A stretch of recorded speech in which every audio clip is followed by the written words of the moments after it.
Okay, hi besties, welcome back to my YouTube channel. We are in the car today because we got some Starbucks this morning.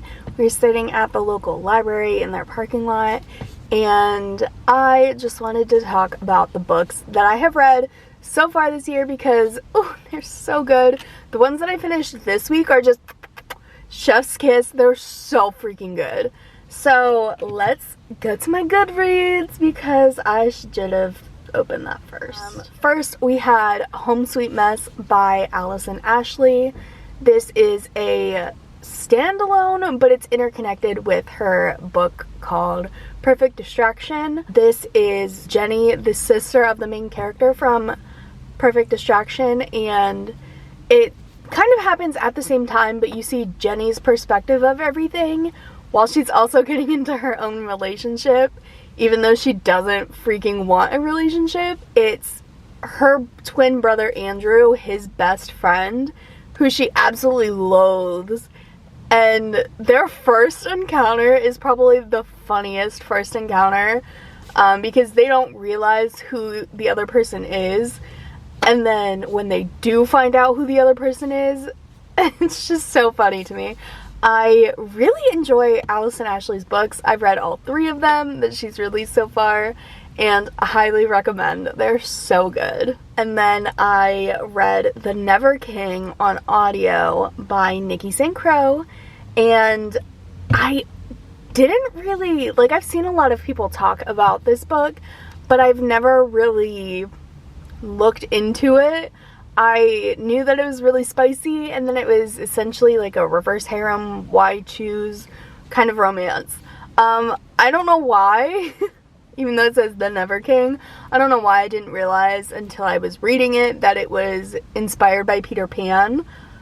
How did I miss that? I don't know. I really enjoyed it. It was such an interesting take on a Peter Pan reimagination, and it was honestly just very enjoyable. It is kind of dark, but the spice is so good. I love a good hate spicy scene.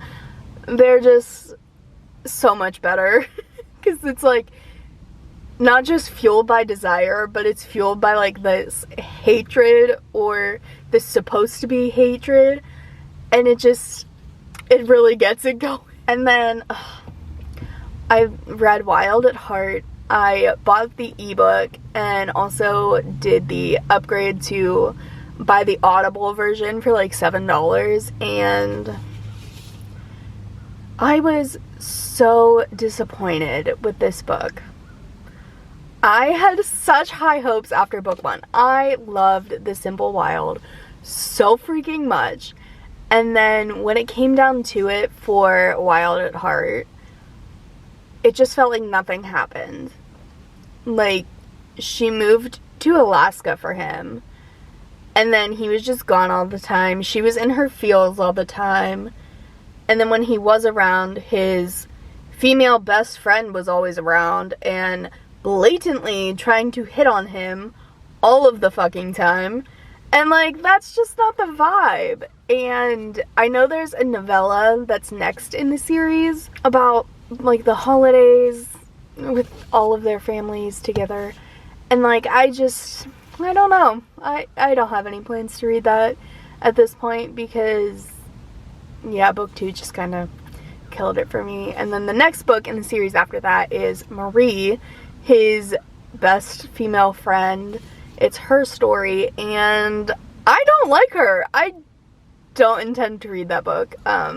Maybe that'll change in the future if I get curious, but as of right now, I'm not reading it. But I know a lot of people love this series, and good for them. I wish I was part of that group, but unfortunately I'm not.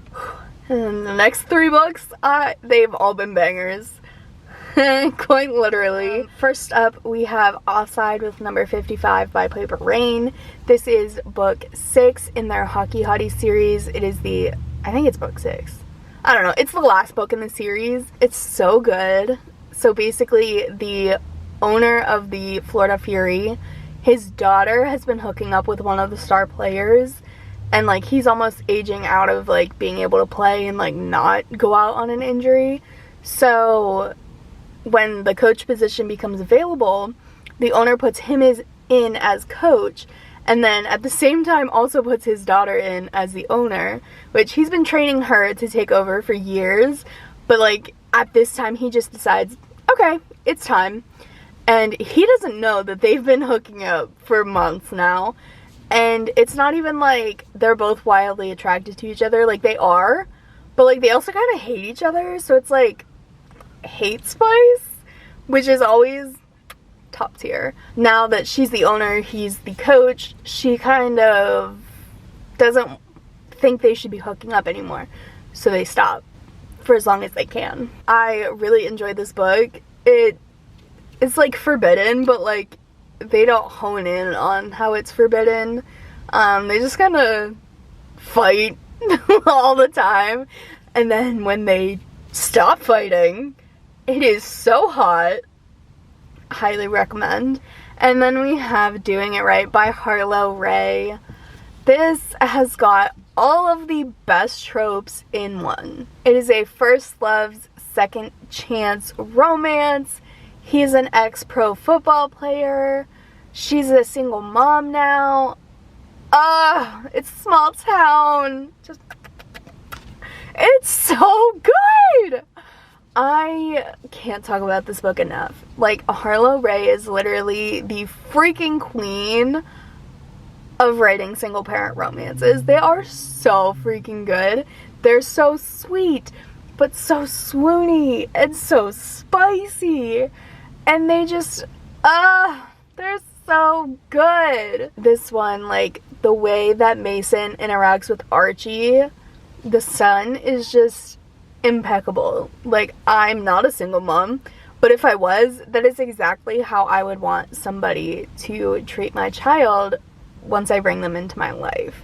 Like, it was the cutest thing ever, and it was one of the easiest books I've ever had to rate.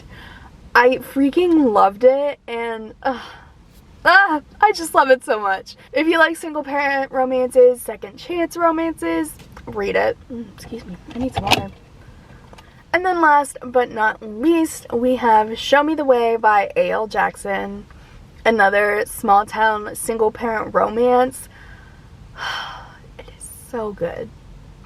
So good. It's grumpy sunshine. He's grumpy. She's kind of like the sunshine, even though she's experienced her own trauma. And just, his daughter, Frankie, is so freaking cute. And, like, A.L. Jackson has a knack for writing single parent romances. Like, they're so sweet and swoony and spicy. But then there's also always this external factor that comes into play.